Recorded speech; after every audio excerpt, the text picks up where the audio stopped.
United nation ने एक बड़ा ऐलान करके बांग्लादेश के अंतरिम सरकार के सिंहासन को हिला दिया है। लेकिन बांग्लादेश की नई सरकार को सबसे बड़ा झटका भारत ने दिया है। जिस प्रकार बांग्लादेश की नई सरकार ने भारत से जुड़े सभी इतिहास को मिटा रही है, उसके बाद भारत ने पहला भयानक कदम उठा लिया है और अब ऐसा लगता है कि बांग्लादेश की बिजली हमेशा के लिए बंद होने वाली है। अदानी पावर एक बहुत बड़ा धमाका करने जा रहा है, जिसके बाद बांग्लादेश की बत्ती गुल हो सकती है। एक सप्ताह के भीतर ही बांग्लादेश की आर्थिक दुर्दशा देखकर पाकिस्तान और मालदीव भी हंसने लगे हैं। सब कुछ बताएंगे आपको इस वीडियो में, लेकिन आगे बढ़ने से पहले आप सभी के लाइक और कमेंट के लिए धन्यवाद। इस वीडियो पर 1000 लाइक्स की एम रखते हैं और हमें उम्मीद है कि इस वीडियो पर 1000 लाइक्स आप लोग कर देंगे। मित्रों, सभी जानते हैं कि भारत बांग्लादेश को पावर एक्सपोर्ट करता है, लेकिन बांग्लादेश की नई सरकार ने जिस प्रकार भारत से जुड़े इतिहास को मिटाने का मन बना लिया है, उसे देखते हुए अब भारत ने भी बांग्लादेश को पहला झटका दे दिया है। दरअसल भारत अब बांग्लादेश से जुड़े अपने पावर एक्सपोर्ट नियम को बदलने जा रहा है, जिसके बाद बांग्लादेश की बत्ती गुल हो सकती है। देखिए, भारत के झारखंड राज्य के पूर्वी हिस्से में अदानी ग्रुप ने घोड़ा पावर प्लांट स्थापित किया हुआ है। इस पावर प्लांट की कैपेसिटी 1600 मेगावाट है, जिसका 100% पावर बांग्लादेश को सप्लाई होता था। यह पावर प्लांट पूरी तरह कोयला से संचालित होता है, लेकिन अब मीडिया रिपोर्ट्स के अनुसार भारत सरकार ने फैसला किया है कि झारखंड में स्थित अडानी ग्रुप के इस पावर प्लांट का सारा इलेक्ट्रिसिटी केवल भारत को ही दिया जाएगा। बांग्लादेश को एक यूनिट भी नहीं दिया जाएगा। भारत के इस फैसले ने बांग्लादेश की नई सरकार की हेकड़ी निकाल दी है। रिपोर्ट के अनुसार 12 अगस्त को यह फैसला लिया गया है, क्योंकि बांग्लादेश अपनी आदत से बाज नहीं आ रहा और लगातार हिंदू को टारगेट कर रहा है और भारत से जुड़े सभी इतिहास को मिटाने की कोशिश कर रहा है। बांग्लादेश को बिजली सप्लाई रोकने के लिए भारत ने मेमोरेंडम तैयार कर लिया है, लेकिन अभी तक इसे पूरी तरह से लागू नहीं किया गया है। लेकिन जिस प्रकार बांग्लादेश अपनी आदत से बाज नहीं आ रहा, वह लगातार भारत को ठेस पहुंचा रहा है।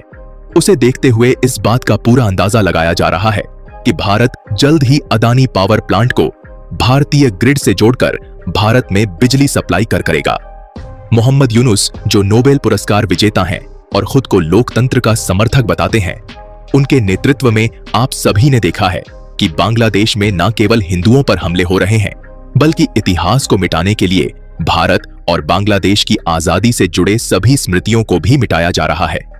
बांग्लादेश में 15 अगस्त को राष्ट्रीय शोक दिवस के तौर पर मनाया जाता रहा है। 15 अगस्त 1975 को मुजीबुर रहमान की हत्या कर दी गई थी। उनके साथ ही परिवार के 4 और लोगों का बेरहमी से कत्ल किया गया था।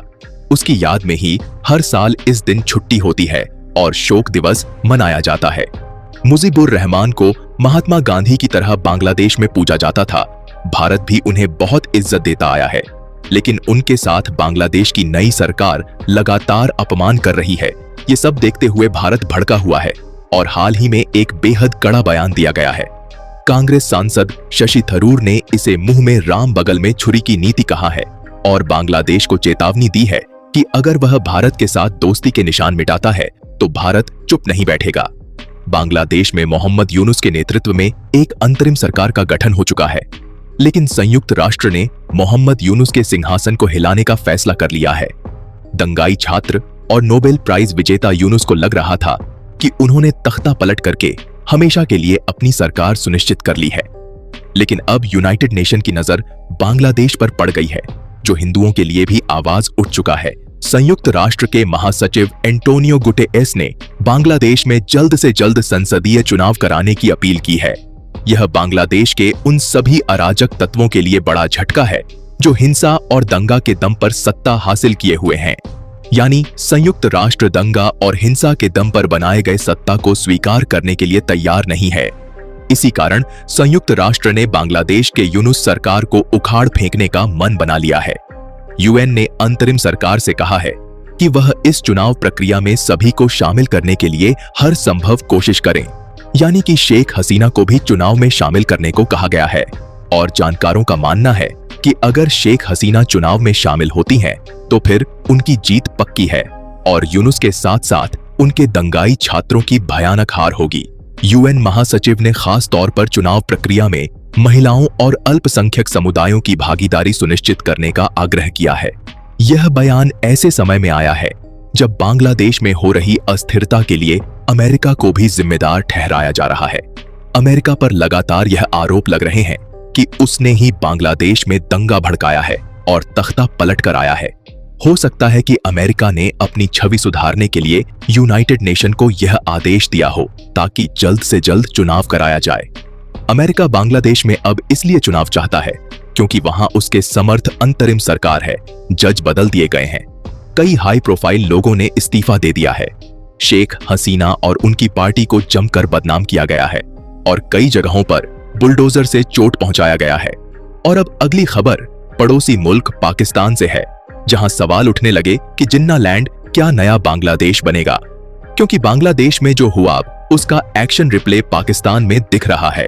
जिस तरह बांग्लादेश में बगावत की शुरुआत हुई, जिस तरह भीड़ पर पुलिस ने अत्याचार किया और जिस तरह से सरकार के खिलाफ आवाम को गुस्सा बढ़ा, ये अब सब बांग्लादेश के बाद पाकिस्तान में दिखने लगे। लिहाजा ये कयास लगाए जा रहे हैं कि बांग्लादेश की तरह पाकिस्तान में भी तख्ता पलट का काउंटडाउन एक बार फिर शुरू हो गया है। बांग्लादेश में जो हुआ, पाकिस्तान में उसका एक्शन रिप्ले दिख रहा है। हुकूमत और हुक्मरानों के खिलाफ जो गुस्सा बांग्लादेश में दिखा था, पाकिस्तान में हूबहू वही हो रहा है। बांग्लादेश में जिस तरह से हालत हुए हैं, अब पाकिस्तान से भी वैसी ही तस्वीरें सामने आ रही हैं। दरअसल बांग्लादेश में जिस तरह से भीड़ सेना से भीड़ गई, ठीक वैसा ही मंजर पाकिस्तान में पसरा। अब पाकिस्तान में भी इमरान खान की रिहाई के लिए लोग सड़कों पर उतर आए हैं। इन दो मुल्कों की एक तरह की तस्वीरों को देखकर तो यही कहा जा सकता है कि जिन्ना लैंड में तख्ता पलट का काउंटडाउन शुरू हो गया। क्या इस्लामाबाद, क्या सियालकोट, क्या लाहौर, पाकिस्तान की सड़कों पर आवाम ने कब्जा कर लिया? पाकिस्तान की हुकूमत के खिलाफ आवाम का गुस्सा उस दिन फूटा है जिस दिन उन्हें आजादी मिली। लेकिन अब आवाम ने एक बार फिर आजादी का नारा लगाना शुरू कर दिया। पाकिस्तान का झंडा लेकर निकली इस भीड़ ने मानो यह तय कर लिया है कि तख्ता पलट करके ही माने, और यह तस्वीरें उसकी गवाही दे रही हैं। अब आपको बता दें कि तख्ता पलट की ये चिंगारी भड़की, क्या पूर्व प्रधानमंत्री इमरान खान के समर्थकों ने आजादी के जश्न के बीच उनकी रिहाई की मांग शुरू कर दी और इमरान खान के समर्थन में देश भर में रैली का आह्वान किया। और देखते ही देखते शहर शहर इतनी भीड़ जमा हो गई कि सेना को उतारना पड़ गया। और यहाँ फिर वही हुआ जो बांग्लादेश में हुआ था। जैसे बांग्लादेश में father of the nation Mujibur Rahman के स्टैचू को तख्ता पलट के बाद तोड़ दिया गया, वैसे पाकिस्तान में यह तस्वीरें अभी से ही आने लगी। बलूचिस्तान में मोहम्मद अली जिन्ना की प्रतिमा को तोड़ दिया। अब उसी तरह पाकिस्तान में जिन्ना हाउस के सामने भीड़ जुट गई और वहां लगा ताला तोड़ दिया। पाकिस्तान से भी ठीक ऐसी ही तस्वीरें सामने आई, जहां नवाज शरीफ की तस्वीर पर बीच चौराहे जूते चप्पल मारे। ऐसा लग रहा है मानो पूरा का पूरा पाकिस्तान बांग्लादेश की राह पर चल पड़ा है। इस एक्शन रिप्ले को देखकर ऐसा लग रहा है कि बांग्लादेश में तख्ता पलट के 10 दिन बाद पाकिस्तान में भी तख्ता पलट तय है। बांग्लादेश में शेख हसीना सरकार के तख्ता पलट के बाद अब नोबेल पुरस्कार विजेता मोहम्मद यूनुस के हाथ में अंतरिम सरकार की कमान है। इस दौरान देश में अल्पसंख्यकों पर हमले थमने का नाम नहीं ले रहे हैं। अलग अलग हिस्सों से हिंदुओं पर हमले की खबरें आ रही हैं।